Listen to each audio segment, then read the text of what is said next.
हम लोग श्रीमद् भागवतम के तीसरे स्कंद के 31वें अध्याय के 17वें श्लोक को पढ़ेंगे। इसमें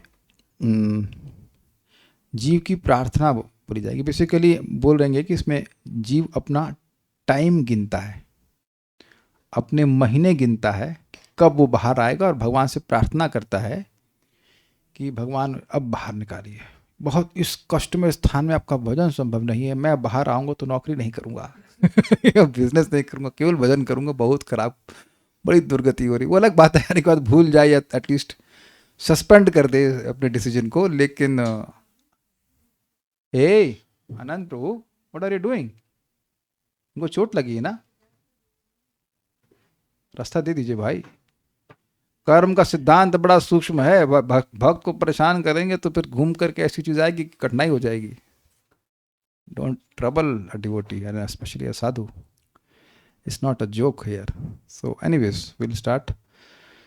तो हम क्या बात कर रहे थे? हम बात ये कर रहे थे कि यहाँ पर बच्चा महीना गिनता है। अब हम महीने गिनने पे, ये हम बोले महीना गिनना, कौन गिनता है महीना? माँ गिनती है कि अब बच्चे का जन्म होगा, अब बच्चे का जन्म होगा। लेकिन यहाँ अंदर बच्चा भी गिन रहा है, but for all different reasons. माँ इसलिए खुश गिनती है कि बच्चा होगा, हैप्पी बर्थडे, ये वो ही also wants to be happy, but for all different reasons. माँ के जरूरी देखो, माँ भक्त हो तो अलग बात है, जनरली माँ तो नहीं होती है भक्त। कितनी पॉपुलेशन है भारत विदेश पूरे वर्ल्ड की? कितने पिछले 8 बिलियन माताएं तो भक्त है नहीं, तो वो सोचेगा हाँ मेरा बच्चा होगा, प्रहलाद होगा या जो भी। ऐसा तो कोई नहीं सोचता, बहुत कम सोच रही हैं। वो भी गिन रहे हैं कि may be have child birth, but यहाँ तो ये बड़ी व्यग्रता से गिन रहा है। अब उसके मन में कुछ और विचार है ही नहीं, मैं जन्म लूँ बस, किसी तरह नरक से बाहर निकलूँ। उस पर मेरे पीछे बोलिए, देखिए बोलने का प्रयास कीजिए। देह्यन्य देह विवरे जठराग्निनास्रे, देहन्य देह विवरे जठराग्निनास्रे, विणमूत्र कूप, मेरे ख्याल से कूप पति तो होना चाहिए। थोड़ी इसमें स्पेलिंग में एक प खा गया ना ये, तो बात जोड़ के बोलेगा।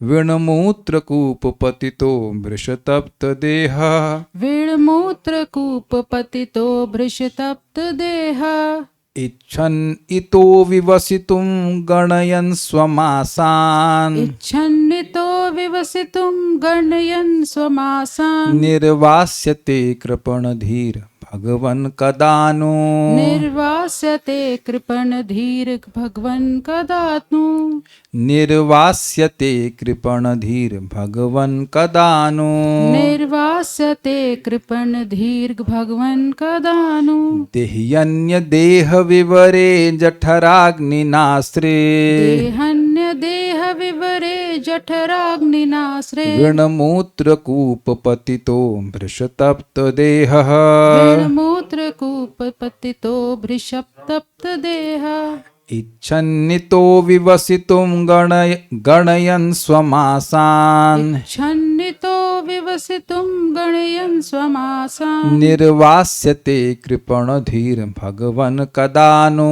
निर्वास्यते कृपणधीर भगवन् कदानु, बोलिए। देहन्य देह विवरे जठराग्निनास्रे, देह्यन्य देह विवरे जठराग्निनास्रे, विणमूत्र कूप पतितो भृशतप्त देह, विणमूत्र कूप पतितो भृशतप्त देहः, इच्छन्नितो विवसितुं गणयन् स्वमासान्, इच्छन् इतो विवसितुं गणयन् स्वमासान्, निर्वास्यते कृपणधीर भगवन् कदानु, निर्वास्यते कृपणधीर भगवन् कदानु।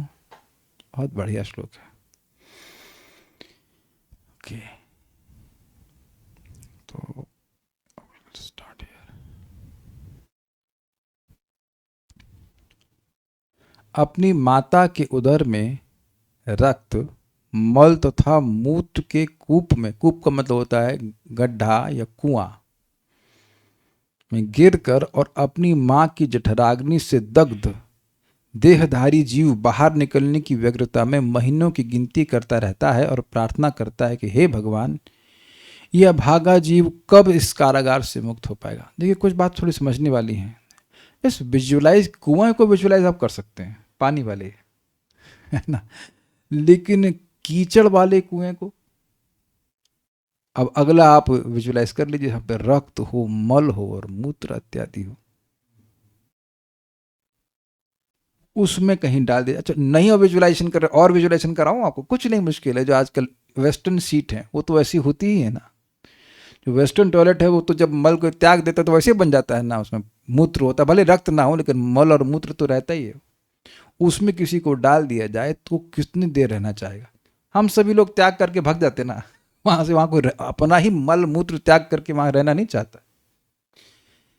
ये हम लोग का अनुभव है मंदिर के मैनेजमेंट में कि कोई पब्लिक का व्यक्ति आ जाता है और वो जहाँ से बाथरूम होता है, नहाने का स्थान, वहाँ वो मूत्र त्याग कर देते हैं। आप लोग का कभी ऐसा अनुभव हुआ हो तो? इतना बदबू करता है कि उसको बहुत बार साफ करने के बाद बदबू बनी रहती। कभी कभी आश्रम में ब्रह्मचारी लोग यूरिन पास करने के लिए टॉयलेट में नहीं जाते थे, क्योंकि वहाँ गंदे हो जाएंगे, तुम काम का साफ करने जा रहे हो लेकिन उसको बाथरूम में त्याग देंगे। और फिर कभी कभी पानी भी नहीं चलाते। तो ऐसा स्थिति हो जाती है कि वहाँ रह नहीं सकते हैं। और अब ये बात समझना बिल्कुल मुश्किल नहीं है, भारत में ये सुलभ शौचालय तो खैर थोड़ा साफ रहता है, कुछ ऐसे भी हैं जो जिसको एक्सेस करना असुलभ, वेरी असुलभ, घुसना भी नहीं चाहेगा व्यक्ति, इतना गंदा होता है कि नहीं। और ऐसी अवस्था से हम सबको आना पड़ता है ना। That must strike a person कि ये ऐसी इतना सुंदर स्वागत हो रहा है, तो इसका मतलब यह तो पक्की बात है कि हम लोग अच्छे लोग नहीं है। जिसका इस प्रकार से स्वागत हो रहा है वो अच्छा व्यक्ति है। आप लोग सब मेरे घर में आए, हम लोग तो सब घर सफाई करवा के रखे हुए हैं। अब इस तरह से किसी घर में आना पड़े तो आप समझ लीजिए कि वो आपसे प्रेम नहीं कर रहा है। This is a miserable place, is very miserable place. देखा जाए तो मृत्यु आसान है कि नहीं? मृत्यु में या जीते जी भी मलमूत्र अंदर रहता है, उसके अंदर हम नहीं रहते, है ना। लेकिन यहां तो बड़ी स्थिति खराब है। और ऐसा भी नहीं कि व्यक्ति बेहोश पड़ा हुआ है। 7, 8, 9, 3 महीना तो पूरा अनुभव है। आप जानते हैं 7वें महीने में उसको चेतना आ जाती है। 1 महीने तक कोई व्यक्ति आपको सनास में तो अपने ही घर के टॉयलेट में बंद कर देगा, वहीं खाओ और वहीं से पास करो, क्यों कौन रहना चाहेगा बताइए? वहां भी स्पेस है, वहां भी हो सकता है एग्जॉस्ट हो कुछ हो, लेकिन स्टिल सो मिजरेबल।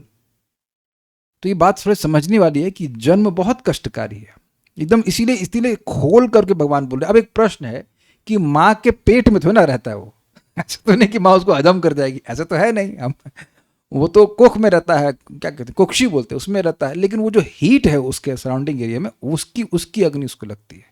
क्योंकि आप जानते हैं उसका कनेक्शन आग से था, वो नाल था, उसका कनेक्शन आग से था, तो उधर पास में ही हीट है, वो उसको लगती रहती।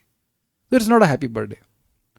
अब एक मेरा प्रश्न है, इसमें इस श्लोक में माता शब्द कहीं दिख रहा है आपको?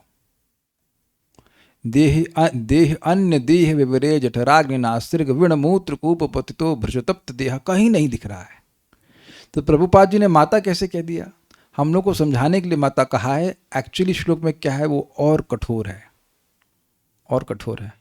क्योंकि जैसे ही कहूंगा कि मेरी माता तो कुछ संबंध दिखेगा, लेकिन श्लोक में क्या बोलता है जरा देखिए। श्लोक क्या बोलता है देखिए, देही शरीरधारी यह जीव जो देह को धारण करता है, अन्य देह विवरे, दूसरे अर्थात माता के शरीर के विवरे मतलब उदर में। अब उससे पहले इस बात को थोड़ा समझिए। अन्य देह को कहा, माता देह कह देते, क्यों नहीं कहा माता? कोई कैच कर सकता है? अन्य देह क्यों कहा? है ना इंटरेस्टिंग बात। काले कृष्ण प्रभाव को कुछ विचार में आ रहा है? अन्य देह क्यों कहा, माता क्यों नहीं कहते थे? माता के देह में हम सब लोग माता के देह से तो आए, माता का देह क्यों नहीं कह रहे? जी 2 पॉसिबल ऑप्शन है। एक है कि हमेशा वो माता पालन ही करे, ऐसा कंपलसरी नहीं है। और दूसरा एबॉर्शन वाला भी केस है, तो ये भी एक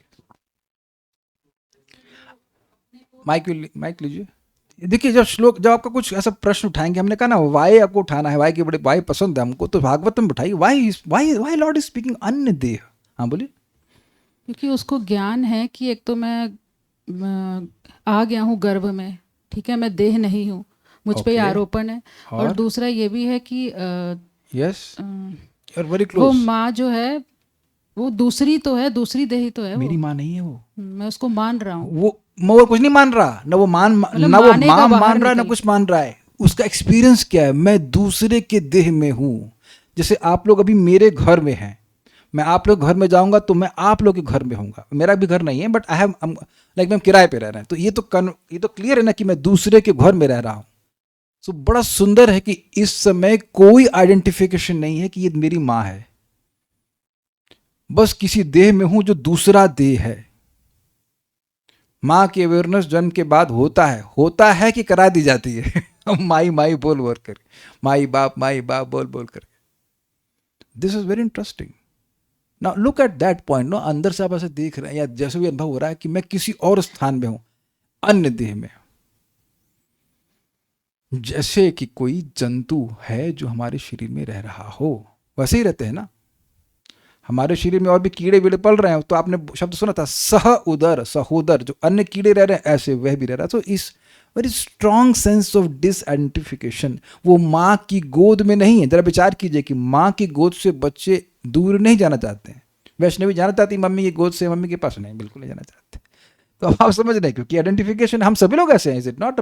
जब आप देखिए छोटे बच्चे को जरा सा खींचिए माँ के पास से, वाह वाह करना शुरू करता है क्योंकि बहुत आसक्ति है। लेकिन यहाँ वो बिल्कुल समझ रहा है कि मैं किसी अन्य देह में, ये भी नहीं जान रहा कि कौन है, केवल उसको तो सब अंधकार ही अंधकार दिखाई पड़ रहा है, भगवान के अलावा कोई नहीं दिख रहा है, बट अवेयरनेस है कि मैं किसी अन्य देह में हूं।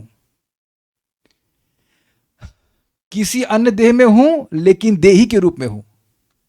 मेरे खुद का एक देह है और वो उस अन्य देह में कवर्ड है। How abominable and strange that feeling is.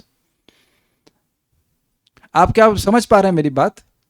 हम लोग को घर में रहने का अनुभव है, लेकिन अपने देह में रहने का अनुभव, अपने देह में रहते हैं भाइयों दूसरे के देह में नहीं रहते हैं। कितना वियर्ड एक्सपीरियंस है, आप समझ पा रहे हैं? कितना वियर्ड है कि दूसरे के देह में रहें। तो इसको बिल्कुल क्लियर है, इसलिए कह रहे हैं अन्य देह। ऑल्दो इसको यहाँ पे समझाया गया कि अन्य देह मतलब अपनी माता का शरीर में, लेकिन माता का भाव उसके मन में भी नहीं है। That's why is very uncomfortable, क्योंकि माँ की गोद से बाहर निकलने की प्रार्थना कोई नहीं करता। मैं माँ की गोद बोल रहा हूँ, गोद। When you are in the lap of mother, you don't pray to Krishna हमको यहाँ से निकालिए। समझा रहा ना बात? ये बात मैं बताता हूँ। एक शब्द भागवतम का कितना डीप इंपोर्ट रखता है। जब मैं उसको पढ़ रहा था कल में, ये क्या माता देह बोल देते हैं, लेकिन नहीं, माता का देह नहीं बोल रहा है। कोई वात्सल्य नहीं है यहाँ पर, यहाँ कोई वात्सल्य नहीं। ठीक है, शरीरधारी या जीव। इधर क्या कमेंट्स आए देखें आप लोग, कितना तेज है, क्या बोले? हाँ, सुतोष प्रभु सही बोले। अभी जन्म नहीं हुआ है तो वो जीव खुद को आत्मा के रूप में देख रहा है। सही है। ये तो उपाधि है कि माता है, वो तो बाद में मिलेगी। सही है। Okay, you are close. विवरे मतलब, विवर मतलब उदर में, वेट यानी मल, मूत्र मतलब मूत्र, एवं अस्त्रिक, अस्त्रिक का मतलब होता है रुधिर यानी कि खून, और उसके कुएं में, कूप का मतलब कुएं में। माँ का जो गर्भ है उस प्रकार से है। पतितः मतलब गिरा रहता है यानी पड़ा रहता है। और जठराग्नि नह देह भृशतप्तः, उसकी जठराग्नि से, माँ के गर्भ के आसपास जो मतलब जठर की जो अग्नि, उससे उसका शरीर प्रबल रूप से तपता है। बुखार का तो अनुभव होगा आपको, उससे कहीं अधिक। हाउ मिजरेबल, जस्ट बुखार से ही कितनी परेशानी हो जाती है, तो उससे भी अधिक तप रहा है। कोई पैरासिटामोल नहीं, कोई हीट नहीं, कोई पानी नहीं, कुछ भी नहीं, नरक ही है एक्चुअली। इतः विवसितुम, इस उदर से बाहर निकलने की इच्छा करता हुआ। इच्छन शब्द है मेट्रो की, है ठीक है। इच्छा करता हुआ वह स्वामासन गणन, अपने महीने गिनता रहता है। मतलब एक महीना बीत गया, लेकिन एक इंटरेस्टिंग बात है, उसको ये तो नहीं पता है कि हम 9 महीने बाहर आएंगे। ये और मिजरेबल है। क्या आप समझे? अगर ये पता हो कि हम 2 घंटे में पहुंच जाएंगे तो ठीक है, आप काउंट कर सकते हो, he is just counting days. But ये कैसे पता उसको कि 9 महीने में बाहर आएंगे या 10 महीने में बाहर आएंगे? डॉक्टर तो बताती नहीं उसको। आप देख रहे हैं कि इससे एंजाइटी और बढ़ रही है। हम देख ले कुछ चीजें हम लोग अज्यूम कर लेते हैं कि हाँ बच्चों को भी तो पता होगा, तो आपने फोन किया बच्चे को, बेटा 9 महीने में, डॉक्टर ने बताया 9 महीना हो या 9.5, जो हमको नहीं पता उसके बारे में, बट अंदर बैठा हो बच्चे कैसे मालूम चल जाएगा? अब कहेंगे जब परमात्मा इतना ज्ञान दे सकते हैं तो ये भी दे सकते हैं, possible, but it is quite. बस इतना है कि वो समय गिन रहा है बेसिकली। कब बाहर आऊंगा, कब बाहर आऊंगा। स्वमासान गणयन, अपने महीने गिनता रहता है। मतलब वही वाला फंडा है कि जब बहुत दुखी होता है व्यक्ति तो टाइम गिनता है अपना, कब खत्म हो। जैसे अगर हम कदाचित कभी हमको यूपीएसआरटीसी की बस में बैठने को मिल जाए तो हम समय गिनता हम कब खत्म हुई रहो, यात्रा कब खत्म हो, यहाँ से बड़ा मुश्किल है, वेरी डिफिकल्ट। नो, निसंदेह, नो मतलब निसंदेह, यह प्रार्थना करता है कि भगवान, हे भगवान, धी कृपण, कृपण धी मतलब मंद बुद्धि, यह दीन यहां से कदा निर्वासित, कब मुक्त किया जाएगा या किया जाएगा। मतलब अब देखिए, कदा से ही क्लियर हो रहा है ना कि उसको नहीं पता कि कब। टाइम गिन रहा है, महीने हो रहा, 1 महीना बीत गया, ये भी मुझे नहीं पता कि उसको महीने का भान है कि नहीं। तो ये सब बातें हैं। गर्भ में रहने वाला जीव अपने मंथ कैसे काउंट करता है? तो मैं यही तो प्रश्न आपसे कर रहा हूं कि कैसे काउंट करता है। तो इसलिए अर्थ ये लेना होगा कि अपना समय गिनता है। हम लोग को समझाने के लिए बोल रहे हैं कि स्वमासान गणयन, क्योंकि हम लोग गिन ले रहे हैं, वो अपना केवल समय गिन रहा है। समय तो बीत, ग्रोथ होती है, नहीं ग्रोथ तो खैर होगी प्रभु जी मोस्टली, लेकिन पॉइंट ये है कि समय का भी अंदाजा उसे कैसे होगा। एकदम अंधकारमय रूम है, उसमें आपको कोई चीजें परिवर्तित होती तो दिख नहीं रही हैं। तो जो भी हो, जो भी हो, आप लोग देख पाते हैं ना, सूर्य उदित हुआ, अब ये समय चेंज हुआ, समय नहीं चेंज हो रहा है, उसके आपके आसपास का जो परिवेश चेंज होता है उससे आप अंदाज लगाते हैं। इतना तो समझ में आ रहा है कि ही नोस कि समय बीत रहा है, समय बीत रहा है। आप एकदम गुप्त अंधकार के रूम में भी बैठे हो तो भी आपको महसूस होता है कि समय तो बीत रहा है, दैट यू कैन फील। लेकिन अब जैसे भी करता हूँ, हमें क्या करना, प्रयास ये रहेगा कि माँ के घर में ना जाना पड़े। बहुत बार कह रहे हैं कि बाय मूवमेंट ऑफ मदर, तो बच्चा तो नहीं कह रहा है यहाँ पर कि बाय मूवमेंट ऑफ मदर, हमको समझ में आ रहा है। लेट्स, वो देखिए वो पॉइंट ऑफ डिस्कशन ही नहीं है। पॉइंट ऑफ डिस्कशन है कि it is not a nice place. देह देही अन्य देह विवरे, देही देहधारी दूसरे के देह के विवर मतलब स्थान में, विवर का क्या लिया गया था, उदर में, सॉरी उदर में, स्पेस में, जठराग्निना, जठर की माँ की जठर की अग्नि के द्वारा, असृग मतलब खून, विण मतलब विष्ठा यानी मल, और मूत्र मतलब मूत्र, उसके कूप के बाद एक और पा लगेगा, कूप पतित, उस कुएं में गिरा हुआ, वृषतप्त देह, जो उसकी जठराग्नि है उससे उसका देह अत्यंत तपित हो रहा है।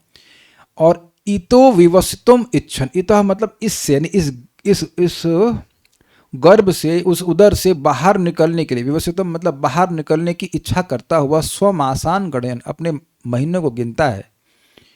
फिर कहता है कि भगवान, भगवान दिख गया आपको, हे भगवान, यहाँ है भगवान जी, यहाँ पे भगवान, कृपण धी कदानु निर्वासित, मैं कृपण बुद्धि वाला बेवकूफ व्यक्ति कब इससे बाहर निकलूंगा। कृपण पे प्रभुपाद ने कुछ बोला है, उसको देखेंगे भावार्थी भी क्या। इस श्लोक में जीव अपने दुख को निवेदित करते हुए देही इत्यादि श्लोक को कहता है। वह कहता है कि हे भगवान, यह देहधारी जीव अपने से भिन्न माता के उदर रूपी कुएं में गिर पड़ा है। यह मलमूत्र का कुआं है, इसी में यह गिरा पड़ा है। उसी में माता की जठराग्नि होना चाहिए, जठराग्नि से इसका शरीर अत्यंत संतप्त हो रहा है। अतएव यह दीन बना हुआ है, यह है फुल स्टॉप, यह चाहता है कि मैं इस माता के शरीर से बाहर निकलूं, और उसी के लिए यह अपने महीनों को गिन रहा है। अब आप लैंग्वेज थोड़ी अजीब सी लग रही होगी ना, मैं है कि यह है। कभी कभी व्यक्ति अपने को भी थर्ड पर्सन को क्या बोलते हैं हिंदी में, मतलब थर्ड पर्सन में, देखिए हमारे मतलब यह देख रहे हैं हमारी स्थिति, तो यह वो अपने को ही यह करके बोल रहा है, थर्ड पर्सन में बोल रहा है। यह जीव कितना दुखी है, देखिए इस तरह से बोल रहा है। उसी के लिए यह अपने महीने को गिन रहा है, हे प्रभु, यह कब इस माता के उदर से बाहर निकाला जाएगा। तो श्लोक बिल्कुल स्पष्ट है, सारा दर्शनी। हे प्रभु, मेरा दुख सुख और आपकी चरण प्राप्ति ये सब आपके ही अधीन है। आपकी ही व्यवस्था से मैं इस गर्भ में हूँ, दुख प्राप्त कर रहा हूँ, आपकी व्यवस्था से मैं आपके भक्ति प्राप्त करूंगा, ये सब बात बोल रहे हैं। इसलिए मैं अति बाल्य, मैं बहुत छोटा हूं और अतिशय तारुण्यवश कुछ जिज्ञासा कर रहा हूं, यही उद्देश्य लेकर भगवान को कहते हैं। तारुण्य मतलब होता है यूथ, यंग कह लीजिए, मतलब मुझे कहने का मतलब मैं अबोध हूं, मुझे नहीं समझ में आ रहा है कि मेरा उद्धार कैसे होगा, मैं आपसे पूछ रहा हूं कि मैं कब बाहर आऊंगा। इंक्वायरी ऑफिस मेरे लिए आप हैं कब ये दुख समाप्त होगा। देही मतलब मैं देहधारी जीव हूं, और अन्य देह विवरे मतलब दूसरे की देह अर्थात माता के उदर कूप में अर्थात गर्भ में रक्त और विष्ठा या मूत्र के कूप में पतित होकर जठरानल के द्वारा अतिशय क्लिष्ट हो रहा हूं, दुखी हो रहा हूं। अतः ईतो विवसितो, क्योंकि इस प्रकार से दुखी हूं इसलिए इस गर्त से वियुक्त होने की कामना से, विवसितुम मतलब बाहर आने की कामना से स्वमासान, ये 8वां मास, ये 9वां मास, ये 10वां मास, इस प्रकार गणना करते हुए। देखिए, लेकिन ये हम लोग को समझाने के लिए है, मैं बार बार रिपीट कर रहा हूँ। I don't know how he has any idea of, घड़ी देख रहा है कि आप बताओ ऐसे। कल देखिए क्या हुआ, कल 4:45 बजे मैं शेव कराने के लिए गया, तो लौट के आया 5 बज रहा था। तो अपना नहाए धोए सब कुछ किया है, फिर मैंने कहा विद्वादी 5:30 तक प्रसाद कर देना। हाँ हाँ मुझे हो जाएगा, अब चिंता मत करें। अब काफ़ी देर बीत गया, फिर देखा फिर 5 बज रहा है, और ये भी आराम से एकदम रिलैक्स है, अभी तो आधा घंटा बाकी, और घड़ी का सेल ही रुक गया था खत्म हो गया था मिनटों से। तो खाना हमने फिर देखा, अरे 5:45 बजे, अरे भागो भागो, 5:45 बजे ऑफरिंग नहीं हुई, तो जल्दी जल्दी ऑफरिंग के लिए 6 बजे खाए, फटाफट खाए। इसलिए कल आप देखेंगे कीर्तन में लेट हो गई थी वो। तो सोचिए कि जब हम लोग देह के बाहर हैं, पढ़ लिए अच्छे से, फिर भी घड़ी रुक जाती है, तो हम लोग को भ्रम हो जाता है कि कितना समय हुआ है कितना नहीं हुआ है कि नहीं। तब ये बच्चा कैसे जानेगा? But he basically the point is he simply counting his time. It is very painful, वो बहुत कष्टकारी स्थिति है, तो उस सेंस में कह रहे कि अपना समय गिन रहा है। जैसे आपने ये देखा हो, ये शब्द सुना है आपने, कोई अपने फेमिलियर अनफेमिलियर नहीं है। जब व्यक्ति एकदम मरणासन होता है, मरने वाला होता है, तो आप क्या बोलते हैं? वह अपना समय गिन रहे हैं। तुमको मालूम है कि कब मरने वाले हैं? किसको मालूम है कि कब मरने वाले हैं? लेकिन अब उनकी ऐसी दयनीय अवस्था होती है, इतना वो बीमार हो जाते हैं मरणासन अवस्था में, कि अब वो लोग अपना समय गिन रहे हैं। ये शब्द सुना है ना, उसी अर्थ में आप लीजिएगा। ऐसा नहीं कि जो मरने वाले से पता है कि मरे उस दिन मरने वाले हैं, चलो भाई गंगा जी के पास ले चलो, डोंट नो दैट, लेकिन अपना टाइम गिन रहे हैं। इज ए मिजरेबल, ये कहने का तरीका है, ये बहुत ही मिजरेबल, बहुत ही दुखमय स्थिति, ये बात यहाँ बोल रहे हैं। और अंबानी का बच्चा भी ऐसे ही पैदा होता है। ये एक बड़ी मजेदार बात है, क्योंकि लोग सोचेंगे कि भाई जो धनवान है उसको कोई कष्ट नहीं है, नहीं कष्ट है उसका। तो ये स्वमासन अपने मासों को गिनते हुए आ रहा है। कृपण धी, मुझ में बुद्धि नहीं है, क्योंकि मेरा सुख और दुख मेरे भाग्य द्वारा अर्थात मेरे द्वारा ही उत्पन्न किया गया है, दिया नहीं किया गया, नहीं हाँ, मेरे भाग्य द्वारा दिया गया अर्थात मेरे ही द्वारा उत्पन्न किया गया है। अभी आप जानते हैं क्यों भाई? अनादि कर्म फले पोड़ी भवार नव जले तरी बारे ना कोई उपाय, ऐसे ना, कोई उपाय कोई नहीं होगा। बांग्ला में क्या होगा? किचु उपाय, ऐसे कुछ जो भी नहीं, किचु भी नहीं, कुछ है, तोरी बाय ना कोई उपाय, ऐसे कुछ तो है समथिंग। अब जान रहे अनादि काल से जीव विद्या से ग्रसित है, तो ऐसे काम करेगा जिससे दोबारा वो माँ के गर्भ में आए। गर्भ में आ सकता है, पसीने से आ सकता है, डिपेंड नहीं क्यों क्या कर्म करता है। तो कह रहे मैं कृपण, आपको देखिए कृपण का मतलब क्या है, बहुत अच्छा अर्थ हम अभी तात्पर्य में भी प्रपाद इस बात को शायद कहेंगे, और अन्यथा अन्य जगह भी कहते हैं कि कौन ब्राह्मण है और कौन कृपण है। जो जन्म मृत्यु के चक्र से मुक्त होने का प्रयास बिल्कुल किया बिना मर जाए, उसे कृपण कहेंगे। कृपण का क्या अर्थ जानते हैं आप लोग? कंजूस। वेरी गुड, एकदम सही उत्तर। तो भगवान ने हमको बहुमूल्य वस्तु दी है, ये मानव देह है, और उसका बिल्कुल भी उपयोग भगवान के लिए नहीं करे तो कृपणता होती। देखिए बड़े बात समझिएगा, कृपण व्यक्ति न अपने धन का प्रयोग दूसरों के लिए तो नहीं ही करता, अपने लिए भी नहीं करता। ये कृपण का लक्षण है। ये देखिए ना आप लोग, महाराज समझा रहे थे कि भाई देखो जैसे गेहूं है, तो गेहूं बोएंगे तो उससे गेहूं उगेगा। तो कोई सोचो अरे इतना सुंदर गेहूं हम पानी में फेंक देंगे, कीचड़ में फेंक देंगे।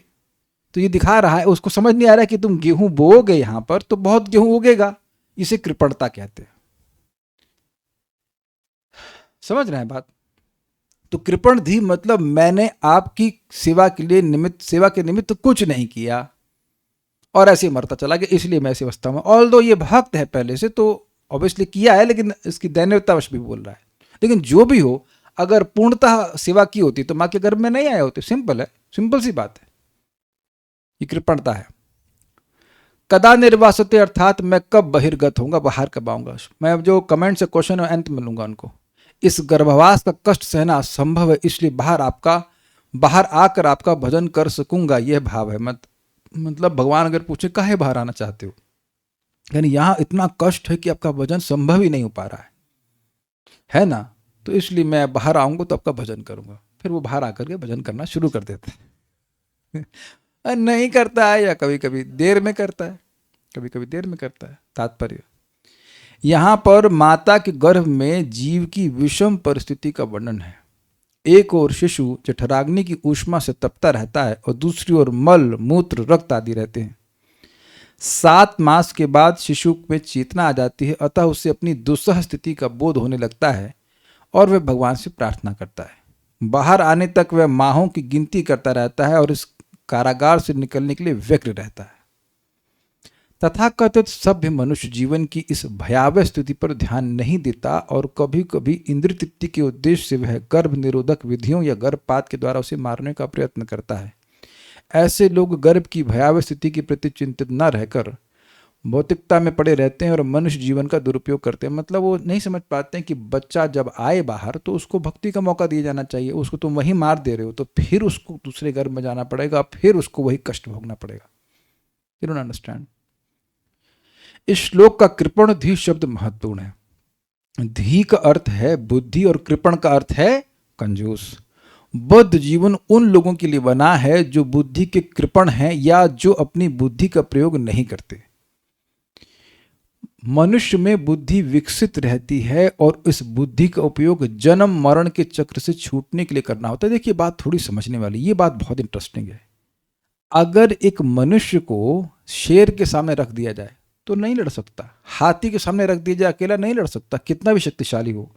लेकिन देखिए कि बुद्धि का प्रयोग करके उसने इन सभी मतलब पशुओं पर आधिपत्य जमा रखा है कि नहीं।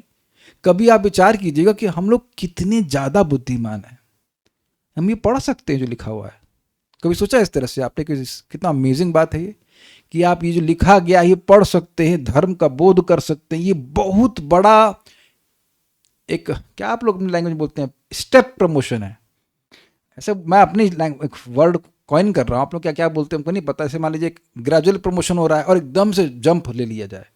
मतलब मान लीजिए कोई आज जूस बेचने वाला था, कल वो एकदम बिजनेस मैग्नेट बन जाए। इस बहुत बड़ा ये जंप हो गया है। आप सोचिए कि कल मान लीजिए मैं बंदर होता, हम अपने बोल देते किसी दूसरे को बोलेंगे तो गुस्सा आ जाएगा, लेकिन अगर मान लीजिए कल मैं बंदर होता तो मैं क्या समझ पाता। ये सब बात यहाँ बोली जा रही है। इंसान बहुत बड़ी योग्यता को रखता है। समझाता हूँ, परम पूज्य राधा गोविंद महाराज इस बात को समझाते हैं कि देखिए वृंदावन का एक वरिष्ठ बंदर बहुत सीनियर बंदर है, तो भी वह अब हरे कृष्ण मंत्र नहीं बोल सकता है और कुछ नहीं समझ सकता श्रीमद् भागवतम को। लेकिन बच्चों को भी भागवत में लाया जाए तो कुछ बात तो समझ में आती है उन लोगों को, कुछ दृष्टांत समझ में आ रहा है आप लोगों को। इंसान का छोटा बच्चा भी, निर्मला पॉल माता जी, आपके बच्चे तो आपसे बहुत छोटे होंगे, हमें आई थिंक कितना 25 साल में, when you had babies, but 25 साल में 25-26 साल में मान लीजिए किसी संतान होती है, तो वो बच्चा भी 5 साल की उम्र से ही हरे कृष्ण मंत्र कर सकता है। आप लोग कब से कर रहे हैं वैष्णवी? एंड वैष्णवी से पूछ लेता हूँ होता है कि उम्र है, क्यों वैष्णवी कब से कर रही हैं आप?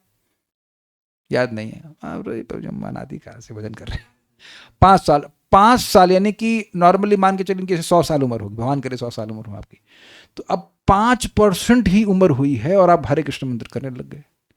और बंदर की पूरी उम्र बीत जाए लेकिन वो खाली फ्रूटी चुराना सीख सकता है। बंदर की यही एजुकेशन हो सकती है, ले सकता है कि बेटा फ्रूटी कैसे चुराते हैं, पहले हमारे मंदिर के पास में नहीं चुराते थे, अब आजकल वो भी ट्रेंड हो गए कमांडोस फ्रूटी कमांडो चुरा लेते हो। इतना ही समझ सकते हो, इससे अधिक वो समझ ही नहीं सकते हैं। ये बात समझिए, ये बात नहीं समझ पा रहे हैं लोग कि इससे अधिक वो समझ ही नहीं सकते। और जितनी भी अन्य एजुकेशन है उसमें खाली खाने पीने वाली एजुकेशन होती है, बस उसके धर्म की एजुकेशन नहीं होती। जो मुख्य बात है जिसके लिए बुद्धि का प्रयोग किया जाना चाहिए वहां नहीं करते। प्रपात कह रहे हैं इतने मनुष्य जीवन बढ़िया है कि भगवान ने सारी सृष्टि करने के बाद जब मनुष्य जीवन की सृष्टि करी तो बहुत खुश हुए। ये बात समझिए कि हमारे आगे पीछे, आपके सबके पीछे आगे पीछे कहीं ना कहीं पेड़ लगा होगा। वो इतना विलक्षण है कि एक स्थान पर खड़े होकर के सारा जीवन बिता देता है, न किसी से पानी भी नहीं मांगता। आपसे मांगता है पानी? नहीं, पानी भी नहीं मांगता है। उसका फोन भी नहीं बजता है। भाई रुको यार, आज गलत बात नहीं करो यार। पानी भी नहीं मांगता और मतलब हरा रहता। बताइए कितना विलक्षण है। लेकिन वह भी धर्म को नहीं समझ सकता है।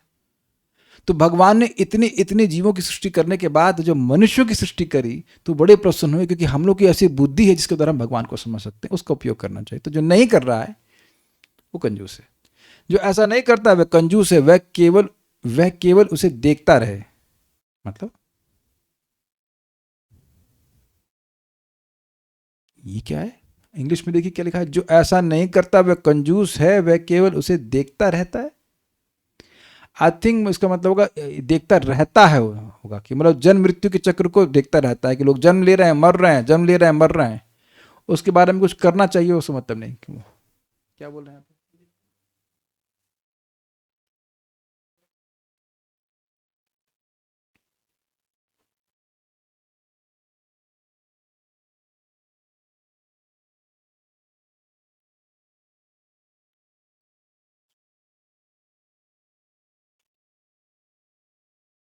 पता नहीं है कहाँ लिखा। देखता रहना तो कुछ है नहीं, पता इसमें है नहीं, पता नहीं कहाँ से आके देखता रहता है। Anyway, जो ऐसा नहीं करता वह कंजूस है।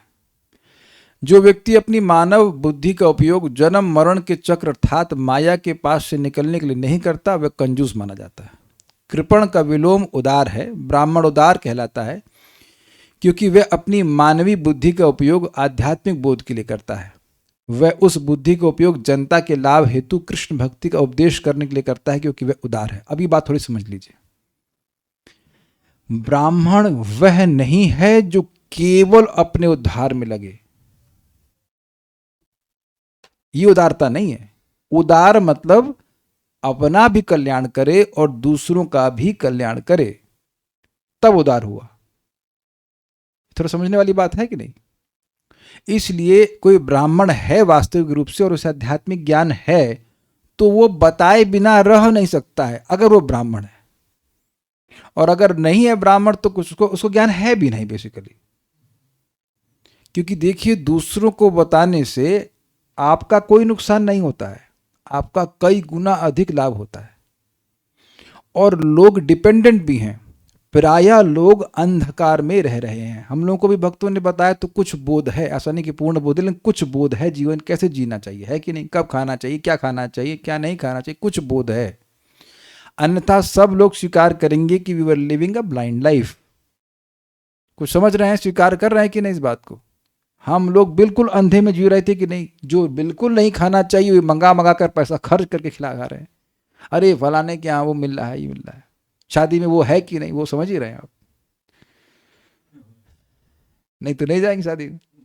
तो you see how blind people are. अंधा यथांधेर उपनीय माना। और मजेदार बात क्या है कि अंधे लोग अंधों का लीडिंग कर रहे हैं और ये नहीं बता रहे कि मैं अंधा हूं है ना, मैं अंधा हूं। अब पीछे वाला भी सोच रहा है हमारे लीडर तो बड़े मतलब जो है जानकार हैं, लेकिन लीडर साहब खुद अंधे हैं क्योंकि उनको कुछ नहीं पता है कि जीवन का उद्देश्य क्या है। आप प्रैक्टिकल देख लो, हमारे माता पिता भी अंधे और दादा दादी भी अंधे, सब अंधे, पूरा परिवार जेनेटिक डिजीज है, सबको अंधे ही है ना। क्योंकि कोई नहीं बोला कि श्री कृष्ण का भजन करो, विष्णु का भजन करो। अग्रीड? तो इसीलिए प्रभुपाद कहते थे इस्कॉन में ब्राह्मणों, इस्कॉन की सृष्टि करी गई है ब्राह्मणों की सृष्टि करने के लिए, क्योंकि खत्म कर दिए गए ब्राह्मण, तो लोगों को पता ही नहीं इसके बारे में, या हैं भी अगर ब्राह्मण तो कर्मकांडी ब्राह्मण। कभी आप मैं को चैलेंज कर सकता हूं, कोई आपको अच्छा कर्मकांडी ब्राह्मण ही मिल जाएगा। मान लो गलती से मिल गया, तब भी आपको वह विष्णु मंत्र का उपदेश नहीं देगा, नहीं देगा। या कभी अगर उसने दे भी दिया तो यह नहीं बताएगा कि वैकुंठ जाने के लिए करो। इतना सिद्धांत नहीं यहां पे जितना बताया जा रहा है, नहीं कर सकता। यही प्रभुपाद समझाते हैं कि ISKCON is very great organisation. ये जो इस्कॉन कार्य कर रहा है, ये पूरी दुनिया में कोई नहीं कर रहा जिसके द्वारा लोग मुक्त होकर के भगवान के पास चले जाएं। तो ये बात थोड़ी समझने वाली है। तो कृपण धी मतलब जिसकी बुद्धि तुच्छ विषयों में लगी हुई है, सब कुछ छोड़ के जाना यही, लेकिन उसी में किच किच में लगा रहेगा व्यक्ति। तो उदार व्यक्ति भगवान की प्राप्ति के लिए प्रयास करता है, ये ब्राह्मण का लक्षण है। तो कृपणार्थी का आपने व्याख्या प्रपात कह रहे हैं कि कोई व्यक्ति अगर भगवान का भजन नहीं करेगा तो ऐसी बुद्धि के कारण व्यक्ति इस जगत में पड़ा रहेगा, ये बात है। कुछ कमेंट्स ब्राह्मणों के आए तो देख लेते हैं। Probably he just exists anticipating to get out of situation without any idea when and how he will। हाँ, ऐसा ही मैं भी समझ रहा हूँ कि उसको ये पता नहीं कि समय कितना बीत रहा है, लेकिन समय बिता रहा है वो। क्या इसके जिसके कर्म ज़्यादा बुरे होते हैं उसे माँ का गर्भ में ज़्यादा कष्ट होता है, या कर्मों से उसके कष्ट का कोई लेना देना नहीं? अच्छा प्रश्न है। तो अब ये बताइए कि यहाँ पर एसी चल रहा है, तो मान लीजिए कोई दारू पिया हुआ व्यक्ति इस रूम में आए तो उस गर्मी कम लगेगी कि ज़्यादा लगेगी? उतनी ही लगेगी। और आप सब लोग परम पुण्यात्मा हैं, तो कोई संदेह नहीं, सब लोग 16 माला करके आए हैं, तो आप लोग गर्मी कम लग रही है कि ज़्यादा लग रही है? तो आप समझ रहे हैं कि अगर ठंड लगती है, गर्मी लगती है, तो चाहे आप पुण्यात्मा को चाहे पाप आत्मा को बराबर लगेगी।